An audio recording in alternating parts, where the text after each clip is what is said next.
ప్రియ సహోదరి సహోదరులందరికీ నా హృదయపూర్వకమైనటువంటి వందనాలు చెల్లిస్తున్నాను.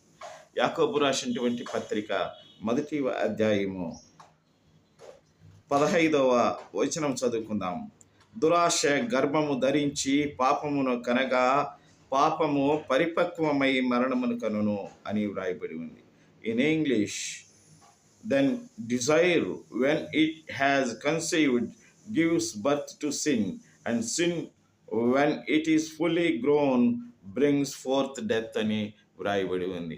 నా ప్రియమైనటువంటి సహోదరి సహోదరులారా, బైబిల్ గ్రంథమందు దురాశ గర్భము ధరించి పాపమును కంటే పాపము పరిపక్వమై మరణాన్ని కన్నది అని దేవుని వాక్యం సెలవిస్తుంది. కాబట్టి ఈ విధంగా మన నేత్రాశ అనేది చాలా ప్రమాదకరమైనది.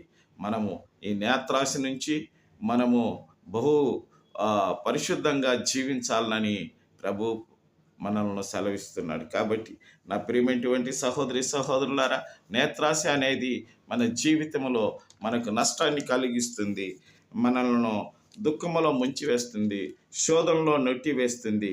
కాబట్టి ఇట్టి శోధనకు గురైనటువంటి ఈ నేత్రాశను పాపముగా పరిగణించుకొని మరణానికి పాత్రలుగా చేసేటువంటి ఈ భయంకరమైనటువంటి ఈ నేత్రాశ నుంచి మనము బయటపడాలని ప్రభువు మనల్ని ప్రేరేపిస్తున్నాడు. అంత మాత్రమే కాకుండా ఈ లోకములో మన నేత్రములు మూయబడిన తరువాత అంతా ముగిసిపోతుంది మన యొక్క సమస్తము ప్రయాస. కాబట్టి నా ప్రియమైనటువంటి సహోదరి సహోదరులారా, నేత్రాశలకు పరిశుభ్రంగా మనము మంచి జీవితం చూడటానికి దేవుడు అనుగ్రహించినటువంటి ఈ కళ్ళతో మనము భూలోకములో దేవునికి మహిమకరంగా బ్రతుకుదాము గాక.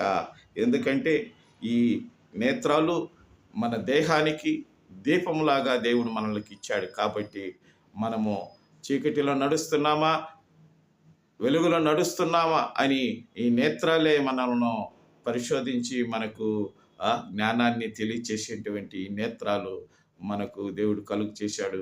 దేవునికి మహిమ కలుగును గాక. ఆమేన్.